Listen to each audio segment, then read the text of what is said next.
নমস্কার বন্ধুরা, সবাইকে আমার চ্যানেলে স্বাগত। আশা করি আপনারা সকলে ভালো আছেন। তো আমি চলে এসেছি আজকে এক নতুন ভিডিও নিয়ে। যে ভিডিওটা হচ্ছে হ্যাবিচুয়াল পাস্ট টেন্স বা অভ্যাসগত অতীতকাল কাকে বলে, এর ব্যবহার কি আমাদের ইংরেজি গ্রামারে সেটা নিয়ে।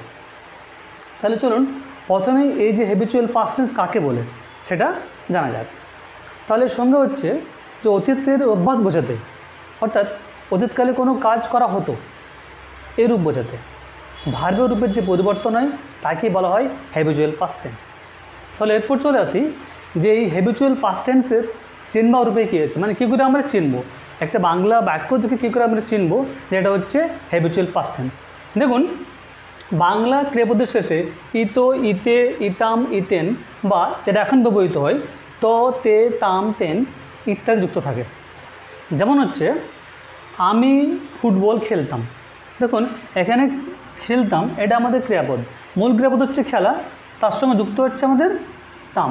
তাহলে খেলার সাথে আমাদের তাম যুক্ত আছে, তাহলে এই তাম থেকে আমরা বুঝতে পারলাম যে এটা হচ্ছে হ্যাবিচুয়াল পাস্ট টেন্স। তাহলে এরপর দেখুন, আমরা চেনার পর কী করবো, সেটাতে আমরা গঠন করব। তো গঠন কীভাবে করব? গঠন করার নিয়ম হচ্ছে প্রথমে সাবজেক্ট বা কর্তা বসবে, 2 নম্বর নিয়ম এরপর ইউজ টু বা উড বসবে। নাম্বার 3 হচ্ছে এরপর মেন ভার্বের প্রেজেন্ট ফর্ম বা V1 বসবে। নাম্বার 4 হচ্ছে এরপর অবজেক্ট বসবে। নাম্বার 5 হচ্ছে এরপর আদার কমপ্লিমেন্ট বা রেস্ট অফ দ্য সেন্টেন্স বসবে। এরপর চলে আসি আমাদের সংকেত বা নিয়মের শর্ট ফর্মে। প্রথমে সাবজেক্ট মানে S plus used to oblique would, মানে হয় ইউজ টু বসাতে পারেন আপনি অথবা উডও বসাতে পারেন, প্লাস V1 মানে ভার্বের প্রেজেন্ট ফর্ম, প্লাস অবি যেমন হচ্ছে অবজেক্ট, প্লাস আদার মানে আদার কমপ্লিমেন্ট বা রেস্ট অফ দ্য সেন্টেন্স।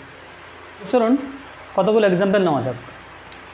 তাহলে প্রথমে হচ্ছে রাম প্রতিদিন নদীতে স্নান করতো।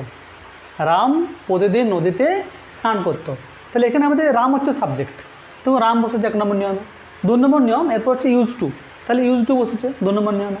এরপর হচ্ছে মূল ভার্ব বা ম্যান ভার্ব বা মূল ক্রিয়াপদ বসবে, তাহলে আমাদের স্নান করাটা হচ্ছে আমাদের মূল ভার্ব বা মূল ক্রিয়াপদ, তাহলে স্নান করা হচ্ছে বাত, তখন বাত বসেছে। তোর অবজেক্ট নেই, তাহলে চলে এসছে সরাসরি আদার কমপ্লিমেন্টে, তাহলে নদীতে প্রতিদিন, তাহলে ইন দি রিভার এভরিডে, এটা হচ্ছে আমার আদার কমপ্লিমেন্ট। এরপর হচ্ছে আমি ছোটোবেলায় ফুটবল খেলতাম। এখানে দেখুন সাবজেক্ট হচ্ছে আমি মানে আই। এরপর 2 নম্বর নিয়ম হচ্ছে ইউজ টু, তখন ইউজ টু বসেছে। 3 নম্বর নিয়ম হচ্ছে ভার্বের প্রেজেন্ট ফর্ম বসবে, তাহলে এখানে খেলতাম, খেলা ইংরেজি হচ্ছে প্লে, তখন প্লেই বসেছে। এরপর 4 নম্বর হচ্ছে অবজেক্ট, তাহলে আমি কি খেলতাম না ফুটবল, তখন ফুটবল বসছে। এরপর যেটা পড়ে থাকবে সেটা হচ্ছে আদার কমপ্লিমেন্ট, মানে হচ্ছে আমার ছোটোবেলায়, তাই না, তাহলে ইন মাই চাইল্ডহুড, এটা হচ্ছে আদার কমপ্লিমেন্ট। তাহলে এইভাবে যদি আমরা হ্যাবিচুয়াল পাস্ট টেন্স নিয়মগুলি ফলো করি, তাহলে আমরা কিন্তু বাক্য গঠন করতে পারবো। এটা খুব সহজ একটা টেন্স। তো আশা করি সবাই বুঝতে পেরেছেন।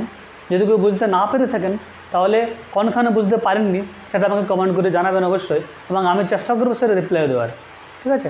আর যারা আমার এই চ্যানেলে নতুন আছেন তারা অবশ্যই আমার চ্যানেলটি সাবস্ক্রাইব করে দেবেন, আর আমার ভিডিওগুলো যদি ভালো লেগে থাকে তাহলে অবশ্যই লাইক, কমেন্ট, শেয়ার করবেন। সবাই ভালো থাকবেন, সুস্থ থাকবেন, দেখা হচ্ছে পরের ভিডিওতে।